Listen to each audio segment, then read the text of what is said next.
তো এটা ডিপেন্ড করছে যে আপনি আসলে আপনার অকুপেশনটা কি সেটার উপর। তো আমি একটা ওয়েবসাইটে আপনাদের দেখাই যে স্কিল অকুপেশনটা আসলে কিভাবে কাজ করে। সো ফর এক্সাম্পল,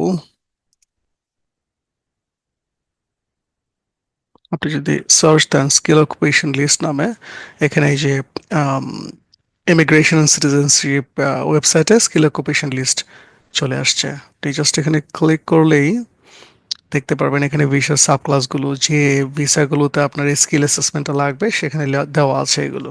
যেমন এমপ্লয়ার নমিনেশন আমি আগেও বলেছি, স্কিল ইন্ডিপেন্ডেন্ট 189, 190, এই সবগুলো ক্যাটাগরিতে আপনার স্কিল অকুপেশনটা লাগবে, এই স্কিল অ্যাসেসমেন্টটা লাগবে। সো কিভাবে সার্চ করবেন, আর একটু নিচে যাই, এখানে দেখেন ওদের সার্চ অপশন আছে যে আপনি যদি ফর এক্সাম্পল